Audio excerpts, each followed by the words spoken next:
Good afternoon. Thank you, Major General Whiting.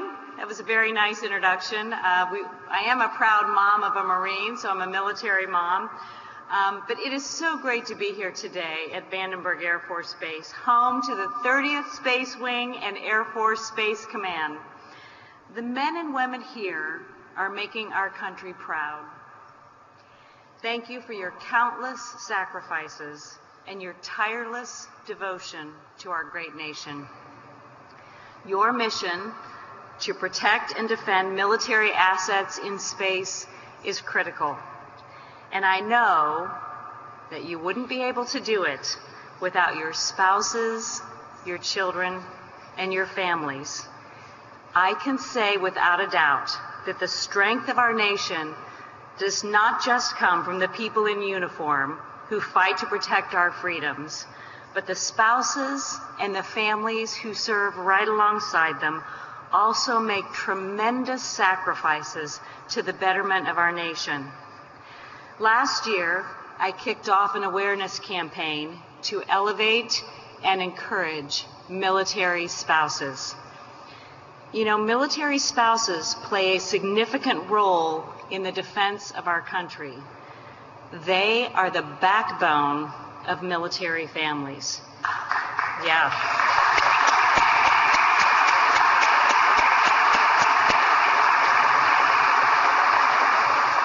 They contribute directly to the strength and readiness of our armed forces. Not indirectly, they contribute directly.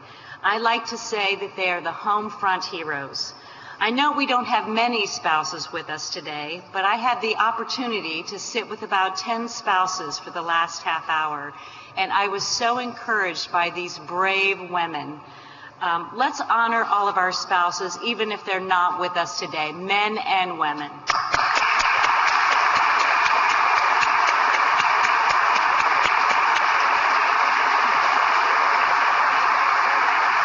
We know that it's important that we take care of the spouses and children so that you can stay focused on your mission. And speaking of missions, it is now my great honor to welcome someone who I know firsthand is behind you all the way. He has one of the biggest hearts for the space mission and one of the biggest hearts for military service members and their families. It is my honor to introduce my husband, the Vice President of the United States, Mike Pence.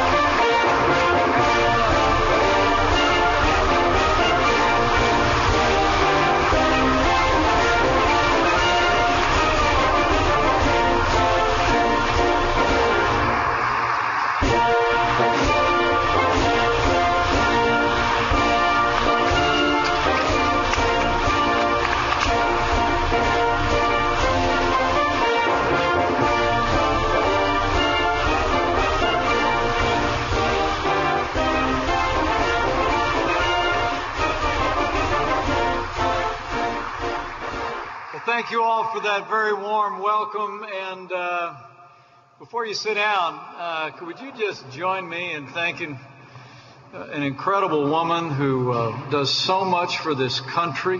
She's a Marine Corps mom. She's an aviator. She's an art teacher at an elementary school. But as you just heard, she is a champion for military families and military spouses. Would you thank our second lady, Karen Pence, my wonderful wife?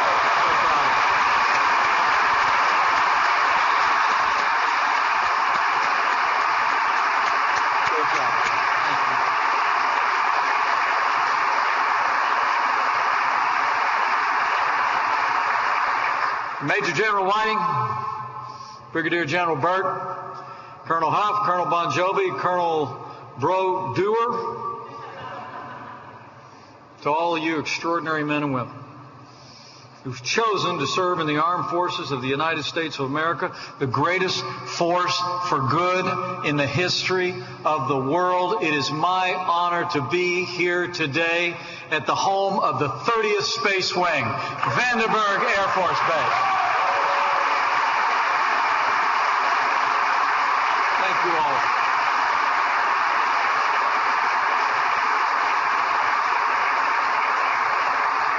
Now you can sit down if you want. And while you're relaxing, my wife just called him out, but I have to tell you, our son's in the Marine Corps. He's an aviator. He's married. And let me just have another round of applause for all of the spouses of all of you who serve. We couldn't do this without our families, and we couldn't be more grateful to each and every one of you. The spouses, the moms, the dads, the kids.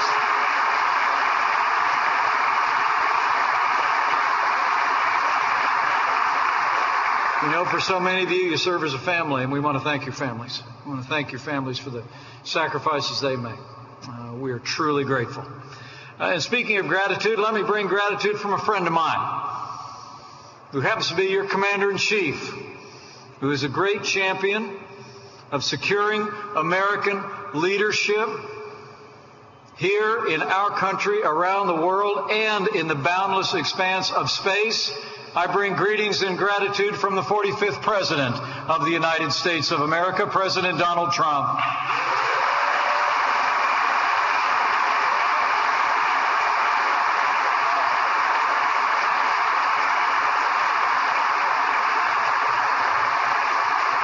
I talked to the President on Air Force Two when we were just a little bit before wheels down at Vandenberg, and he wanted me to tell you how proud he is of all of you and the work you do here at this vital Air Force base and the role that you play in our national defense. He and I are truly grateful. In the President's inaugural address, he proclaimed that the United States stood, in his words, at the birth of a new millennium, ready to unlock the mysteries of space. So it's a particular privilege for me to be here today, where for more than 60 years, the men and women of our armed forces have played a vital role in protecting America's interests in the vast expanse of space. It's amazing to think of it. The very year I was born, 1959, Vandenberg Air Force Base was responsible for an essential step in our effort to win the space race, launching the world's first ever polar orbiting satellite in the Discoverer 1 mission. I think that's worth a round of applause. One of the first shots in the space race came from right here. And Vandenberg made history in the Discoverer 14 mission, the first successful recovery of photographic film from an orbiting satellite, and the first ever mid-air recovery of an object returning from orbit. And more recently, you made history this past March, when the 30th Space Wing here at Vandenberg, working closely with missile defense, completed nearly a decade of work and successfully intercepted a test intercontinental ballistic missile. It was like a bullet hitting a bullet. And Vandenberg, you did it. Well done.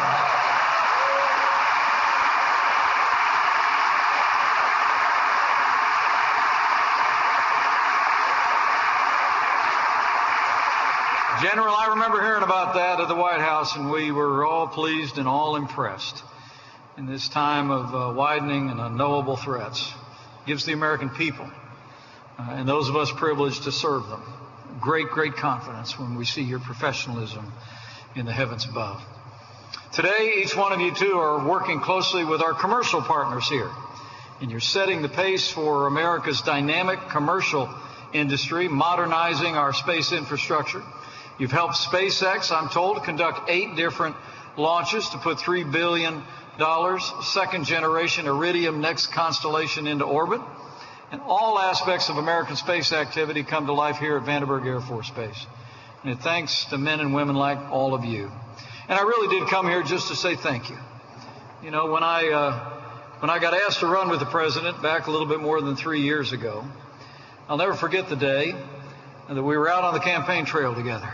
And I was headed down to Florida. And he said to me, we're going to go and win this campaign. And he said, after you become vice president, he said, I was kind of wondering, He said, you know, previous vice presidents have chaired the National Space Council. And he said, I was wondering if you might be willing to chair the National Space Council and restart that organization. It lain dormant for about a quarter of a century.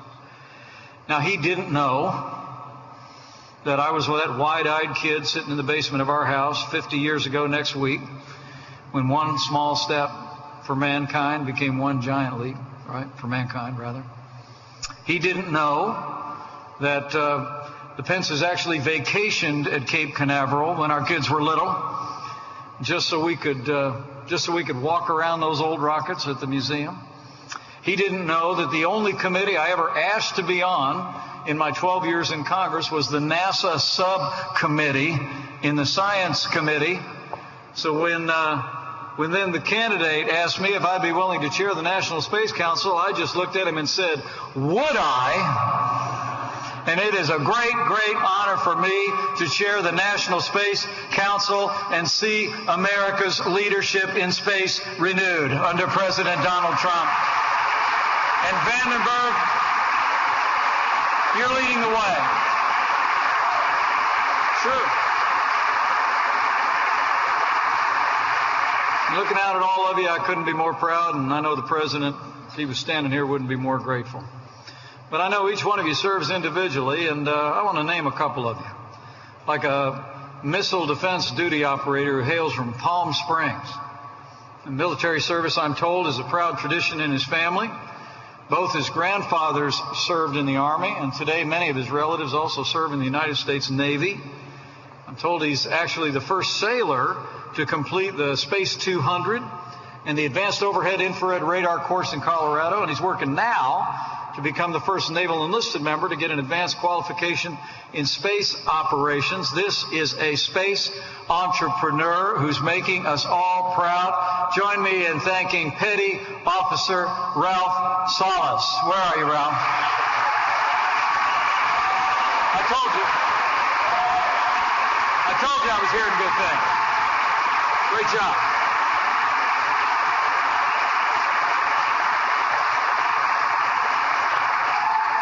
I just met Ralph in the operations center, and I said, I'm hearing good things about you, and I don't think he believed me. Proud of you, Ralph. Well done. Way to lean into it. Let me also recognize another great airman. Senior intelligence duty officer is with us here today. She was born, I'm told, in Riga, Latvia. And after coming to the United States, she decided to give back to the country that gave her so much by joining the United States Air Force. Today, I'm told she acts as a liaison between current operations, intelligence, and surveillance and reconnaissance division, providing real-time intelligence support to the operations floor, where I just was. So join me in recognizing another great airman. First Lieutenant Katrina Hartman. Katrina, where are you? Stand up and take a bow, will you? Great job. Great job. Proud of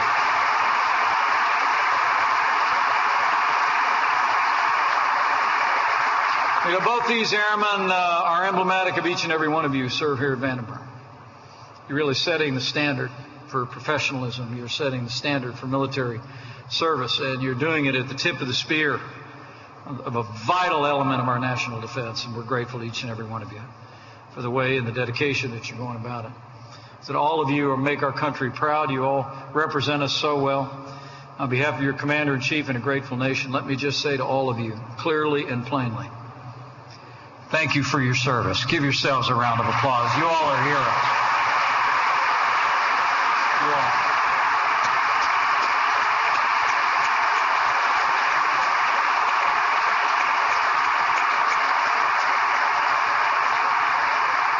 And rest assured, just as Vandenberg has been at the center of American leadership in space in the years past, so too, I promise you, Vandenberg is going to be crucial to ensuring American dominance in space for decades to come.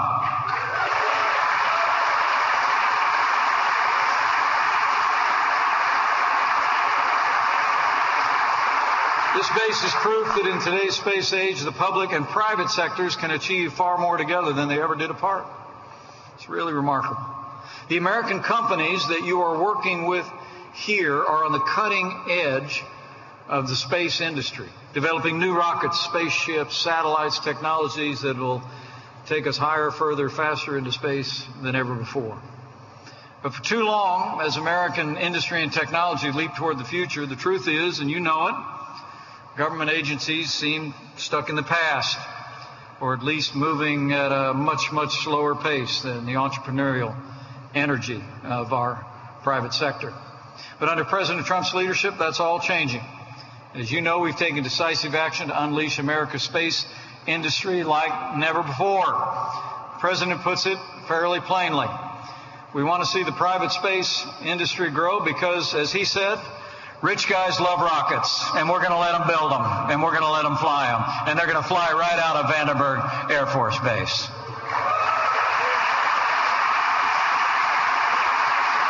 That's what he said. So I know the Secretary of Commerce was here not too long ago, and you've heard about what we're doing. We've been cutting red tape, making it easier than ever before for our private partners to launch into space from right here at Vandenberg. We developed our nation's first comprehensive space traffic management policy, and Vandenberg is going to play a critical role in this effort. Frankly, you already are. Late last year, when the Secretary visited here to discuss necessary steps toward combining the awareness capabilities of our military with the Department of Commerce, it really was a historic step. And we want to thank and commend all your leadership here for helping to facilitate that partnership. And I'm told that Department of Commerce personnel are going to be arriving here permanently fairly shortly. Earlier today as well, I received a briefing from your senior leadership on a critical data generated here through this brand new Combined Space Operations Center. Right effect, right place, right time, where superiority starts for Americans in space. JSPOC.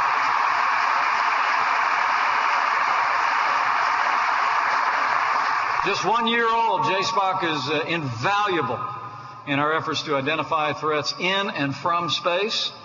And your mission here in unpacking JSPOC, making it fully operational, is absolutely essential. And we commend all of you for your efforts today to create a stable environment for public and private partners, including our international allies, who we're grateful to have partnering with us here at JSPOC and throughout this base.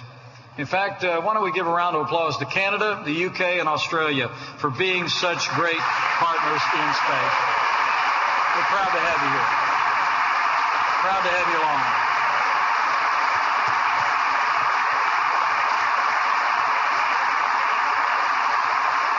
And to support combat operations of our men and women across the globe, that you make a difference as well.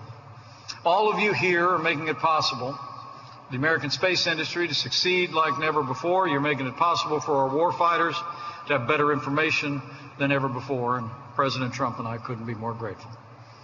But as we talk about the private sector, we have to recognize, as our industries grow, as our capabilities grow, and they grow around the world, truthfully, the threats to our security grow as well.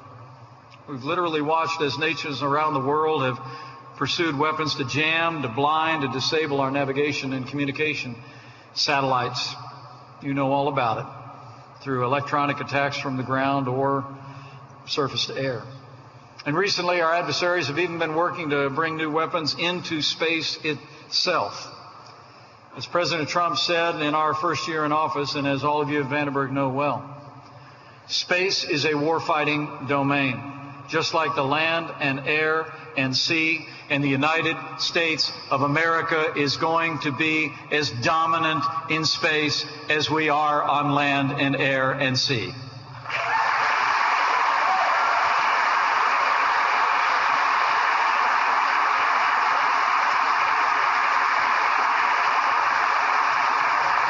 To meet these emerging threats and the challenges, the new challenges on Earth and in the heavens above in the 21st century under the President's leadership, I'm proud to report to you that we're strengthening American power, strengthening our national defense. After prior administrations managed with Congress to deplete military spending through budget cuts and so-called sequestration. I'm proud to report to you that President Trump has taken decisive action to rebuild our military. We're restoring the arsenal of democracy, and this president has already signed the largest increase in our national defense since the days of Ronald Reagan.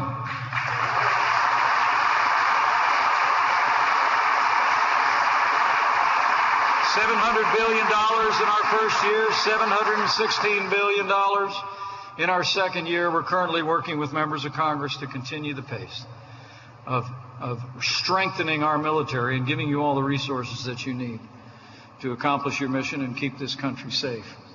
And I'm also happy to mention that in all of that, there was the largest pay raise for our military in about 10 years. And you deserved every penny. Deserved every penny. And finally, President Trump also recognized that the time has come to write the next great chapter in the history of our military, to prepare America to meet any challenge in the next great battlefield where America's best and bravest will be called to defend our nation and for generations to come. President Trump made it clear the time has come to establish the sixth branch of our armed forces, and soon the United States Space Force will be a reality. It's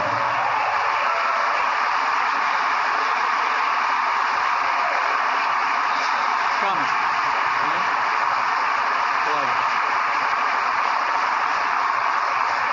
We're working with members of Congress. I'm proud to report legislation is already moving through the House and the Senate to establish the United States Space Force, and it'll soon be a reality. Our nation's armed forces have always been a vanguard of advancing American leadership beyond the bounds of Earth. And the Space Force, we believe, is the next and natural evolution of American military supremacy. And so get ready, folks. The United States Space Force is going to be here before you know it.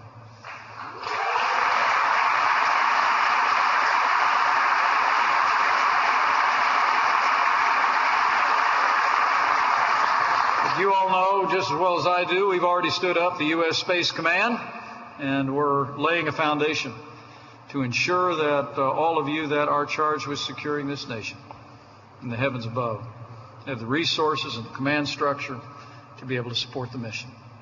It makes a lot of sense, though. The first American rockets in space were launched by the military. The first American satellites to orbit the Earth performed reconnaissance missions, and many of them were launched from right here at Vandenberg. And the next generation of Americans who will provide for our common defense in the boundless expanse of space will also be wearing the uniform of the United States, the uniform of the United States Space Force. You are the people who have made this nation secure and will always be grateful. You know, next week is going to be a historic week. We mark the 50th anniversary of the day that Apollo 11 set down on the moon.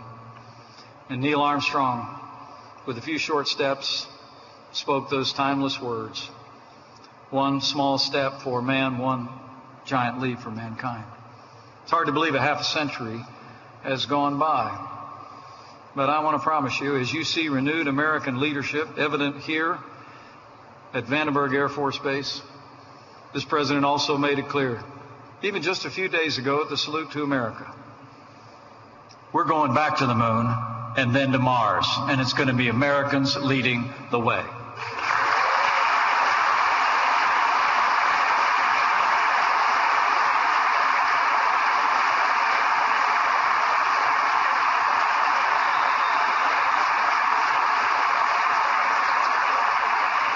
Now, the really cool thing is Karen and I get to fly down to Kennedy Space Center next Saturday for a celebration of the 50th anniversary.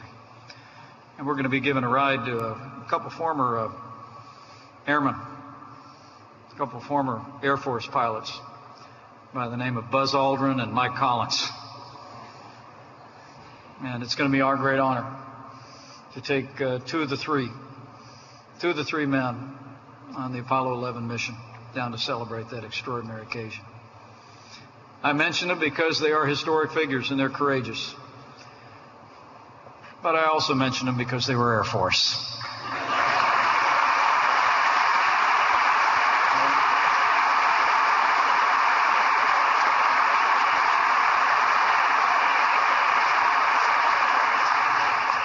So we got a lot to do in the present, and we got a lot to do in the future, and you all are going to be a part of all of it. Don't doubt it for a second. And you young people wearing the uniform of the United States, serving here at Vandenberg, serving in the Air Force, keep your powder dry, keep your options open. We might need you a little bit higher up before too long. But I want to thank all of you. You know, I stand before you today, and you're the men and women that stand guard. You stand guard at the gate. You volunteered to stand watch on the highest frontier for the American people, to keep the American people safe. So as you go forth on behalf of your Commander-in-Chief, I just want to admonish you. As you do your duty, do it with professionalism and diligence. Respect the chain of command. Take care of your people. Mind your mission. And never doubt that the work you're doing here at Vandenberg is vital to our national defense, to America's dominance in space, to our national security. Believe in your mission. Know the American people believe in you. I know we can count on you when I look out at all your bright and shining faces. When I look at the extraordinary record in the past and in the present here at Vandenberg Air Force Base, I know you do your duty. And I want to thank you for that. So thanks for the honor of being with you today. Karen and I are truly privileged to serve as your vice president and to serve in your second family. And I leave here today with renewed confidence that as long as we have men and women with the courage to serve, to step forward, of your caliber, to put your lives, your careers on hold to serve this nation, to be willing to count our lives as more important than your own, I know that we're going to forge a future of security and freedom for the American people. And we're going to deliver that security and peace for ourselves and for generations to come. So God bless Vandenberg Air Force Base and all who so nobly serve here. God bless you all. And God bless the United States of America. Keep up the good work.